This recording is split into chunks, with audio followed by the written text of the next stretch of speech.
badakigu. Marimoreak gara. Eta zu?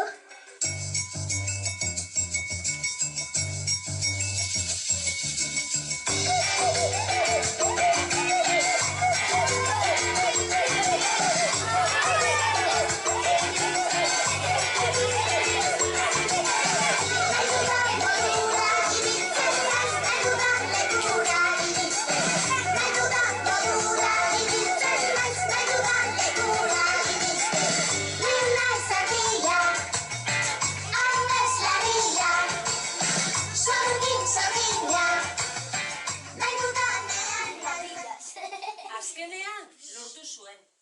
Marisi Pristinek festara joateko gonbidapena lortu zuen. Eta irrikitan zegoen.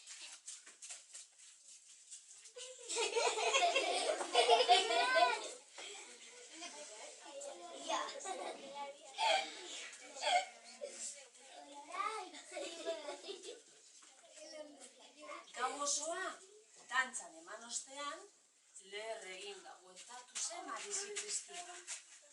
Eta lotara joan zen.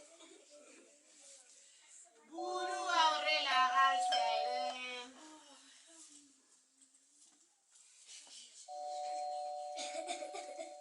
Ireki atea! Ez duzu entzuten ala!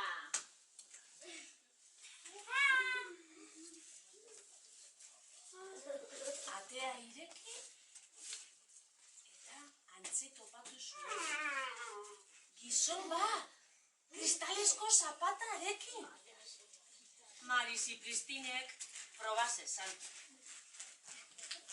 Hori bai, itxura zapata horrena. Punta zorrotza eta takoi luze-luzea. Hasieran ez zitzaion sartzen, baina indar eginez, kabitu zitzaion.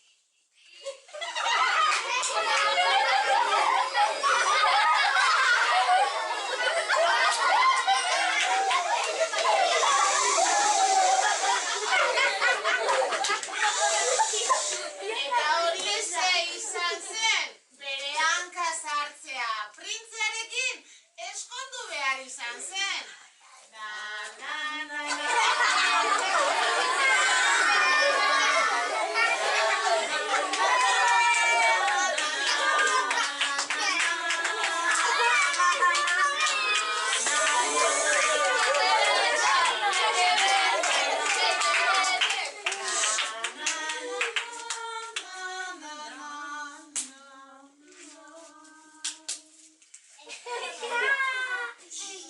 Printzeari ikaragarri gustatzen zitzaion galeperrak. Marisi Pristin aldiz, vegetarianoa zen. Ez zuen haragiri jaten.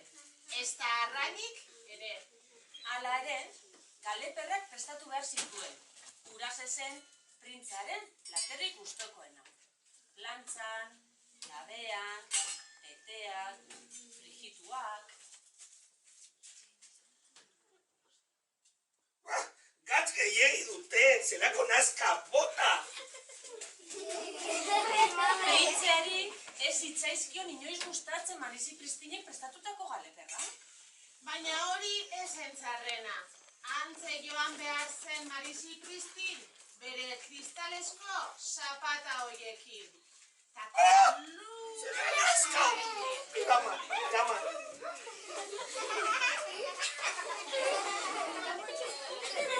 Marisi Pristin gero eta txarrago sentitzen hasi zen. Gaixorik, deprimitua, galdua. Baina zorionez, egun batean argi ikusi zuen zein zoriburua izan zen, eta orduan hasi zen bere buruari barre egiten. Eskerrak, lagun batek. Txirrina joziola.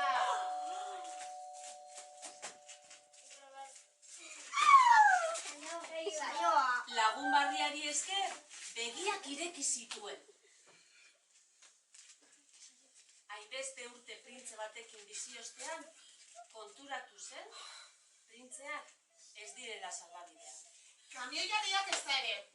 Ez gilokerik, ez pasteleroak, alde batera utzi zituen errudun sentimenduak eta barkatu egin zion bere buruari.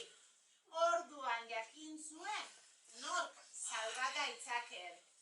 Zu zeu!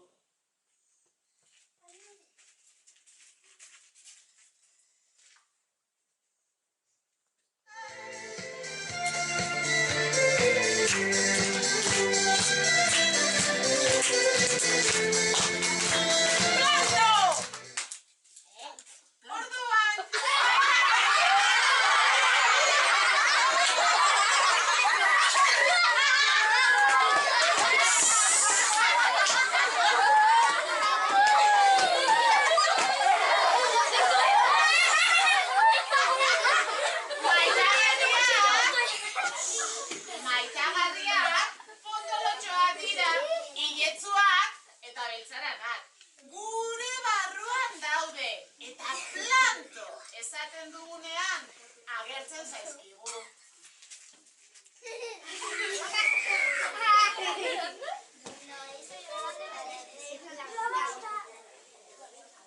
Babesura sentitzean, Parisi Kristinek negar hasi zen.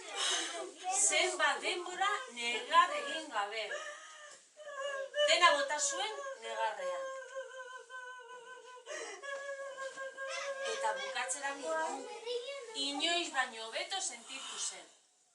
Utzi, orain gauza politez besterik etzen bete behar. Hasteko, printzea utzi zuen.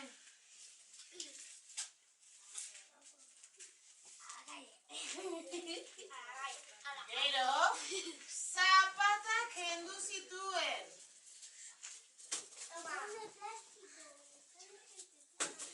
Eta gehien gustatzen zaizkion gauzak egiten hasi zen. Adibidez, dantza, paseoak eman, musika entzun, eta lagunekin aldatu.